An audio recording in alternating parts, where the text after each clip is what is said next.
pastor took it upon himself in Texas to go after parents who lie to their kids about Santa Claus. Take a look.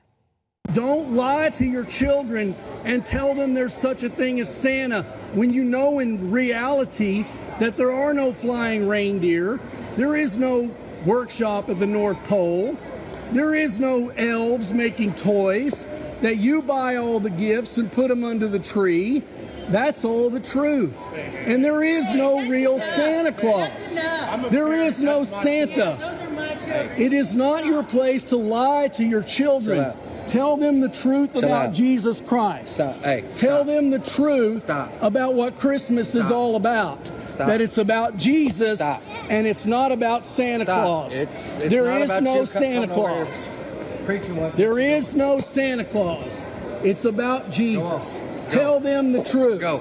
Yes, we do tell them the truth. Now go on. Sir, don't put your hands on Then me. go on. Quit talking this mess. You understand me? Keep your hands to yourself. I got my kids over there.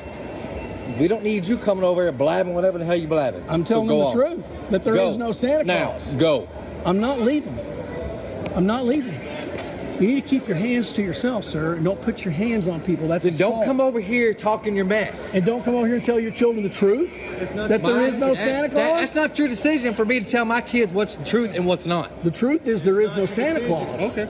There is no Santa, and Christmas is about Jesus. And the parents are all right with that? The parents are all right with lying to their kids. Yeah. Not your decision to make. That's a sin. It's a sin in the eyes of God. Kids, there is no Santa. Santa's not real. Your parents are lying to you. Don't believe it. There is a Santa. Y'all have a nice day. So real quick, that was evangelical pastor David Grisham. And yeah, he's angry that they're lying to their kids about the existence of Santa Claus. Okay, so much to love in that story. Don't believe in Santa. It's not true. Instead, believe in the guy who was born of a virgin and walked on water and raised people from the dead and turned water into wine. Believe that myth instead. Okay, maybe I should go over to his church and start screaming about about the real Jesus Christ or lack thereof. Okay, so look, on the one hand, he's right. Okay, they took what was supposed to be about the birth of Jesus Christ. If you read the Bible, actually Jesus was born in a completely different season, I think around April, and not on December 25th at all, which is actually about the winter solstice. So everything is a lie. So the Bible isn't true. It isn't really Jesus' birthday, and it's certainly, there is no Santa Claus in the North Pole. But what I'm saying he's correct about is they commercialized it, and they sanitized it, and Christmas has not a goddamn thing to do with Christianity anymore. It's a commercial holiday that people who don't even follow Christianity like to celebrate because it's fun, right? Yeah. And so I don't know why I let this story get under my skin, but I did, right? Because here are innocent people at the mall waiting in line so their kids can take a picture with Santa. They're having a little bit of fun. Let them have fun. Let them do them. You do you, right? If you have a problem with celebrating Santa Claus, then don't celebrate Santa Claus. That's the thing with religious people that drives me crazy, right? You believe in one type of morality, you believe in living your life one way, then go ahead, live your life that way. But that doesn't mean that you go in and you start yelling nonsense to a bunch of kids who are just trying to have a good time with their families, right?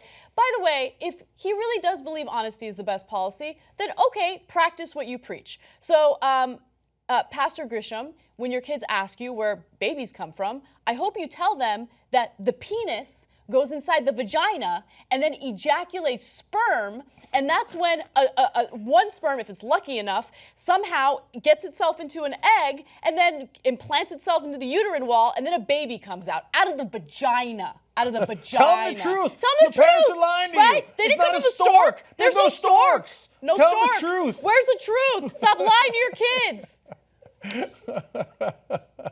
Okay. So, look, be careful in whose face you're going to get in the middle of the country. So there's that parent in Texas. This is Texas. I know. He's Amarillo, Texas. Now you go take that mess somewhere else, okay? You go on with your mess. I love that guy, by the way. I love that guy. But also don't touch him, okay? It didn't seem like he did. Okay. Anyway, so now I don't want you to mistake what I'm saying, because I said they commercialized it, they sanitized it. I don't want you to think that I think that's a negative thing. I think that's a wonderful thing. So now Santa's become untouchable. He's more holy than Jesus. And so the mall put out a statement saying, we want everyone at our shopping center to have an enjoyable experience. Because it's all about the shopping. It's buy, buy, buy, buy, buy. So Santa is America's creation, but I don't mind. Because I would much rather have us, in essence, worshiping, and that's why the pastor is mad, right? A lovable, cuddly guy who gives out presents to everyone and makes everyone happy, instead of a guy who's like, okay, look, I'm a capitalist. So, I mean, Jesus, even on his best day, was like, give away everything. Ignore your parents. In fact, Jesus went around saying your parents are lying to you. That part is true. If you read the Bible, that's what he said. You leave everything behind and come with me. We're going to save the world. Oops, I got crucified. Anyway, or wrong, I know. Hey, come with me and we're going to go conquer the whole Arabian Peninsula and then the whole world. And by the way, you're going to give me your wives because Allah told me. Okay, give me Santa any day of the week. Yeah. Okay, I'd much rather have Santa. And then finally, he does have one thing wrong. There is a real St. Nicholas. And by the way, he's Turkish. He's not actually. He was a Greek bishop who happened to live in present-day Turkey. So his hometown is in Turkey. I went to it. They have a big fat Santa Claus in the middle of town. They put up a picture or a statue sent by the Russians of the real St. Nicholas, and he was a depressing-looking dude, and it depressed tourism. So they took it away and put Santa back in. They're like, oh, much better. The tourists started coming back in. Okay. Amazing. And there parts of that mythology comes from what St. Nicholas supposedly did back in the day. So he wanted to save these three sisters, so he dropped off a bag of gold down their family's chimney so they could pay off their dowries. And it happened to fall into one of the girls' stockings. And so hence presents and saving kids and stuff. Now, the part of the story they don't tell you is he was going to save them from prostitution because their family was going to sell them off to become whores. Oops. That part of the Christmas story, not quite as heartwarming. But we should tell the kids the truth. To tell them the truth. Let's tell we them were the going to truth. sell off the girls as prostitutes. Tell them the truth. I don't know what's happening to the country right now. I feel like everyone wants to take it upon themselves to be a gigantic dick, right? Yeah, you're right. And that's what's happening. Like, really? I can't even believe that this guy felt the need to do that. And Anna's right, and that's the most important part. Hey, leave everybody alone, man. Everybody separate to your corners. Now it started on the internet, but now we're like getting in each other's grills in person. Yes. It's dangerous. Don't do it. So, conclusion: be Saint Nick. Don't be Saint Dick. You know you want to get TYT membership so you can get the whole 2-hour show commercial-free, all the network shows. Go ahead, girl. TYTnetwork.com/join.